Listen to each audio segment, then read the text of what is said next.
ပြောစရာကြီးပါမိသားစုနဲ့လာလို့ရှိရင်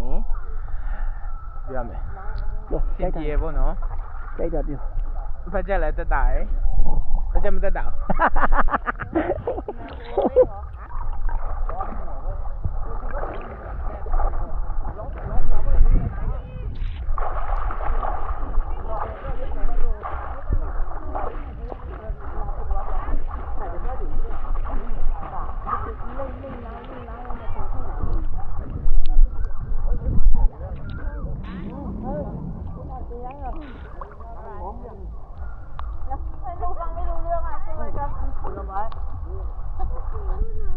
มันต้องมีลูกไถ่นี่ด้วยนะ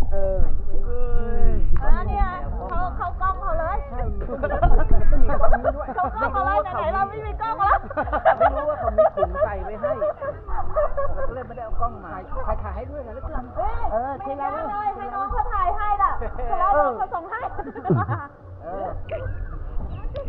พี่เมย์หน่อยเขาถือแล้วนี่มารวมกัน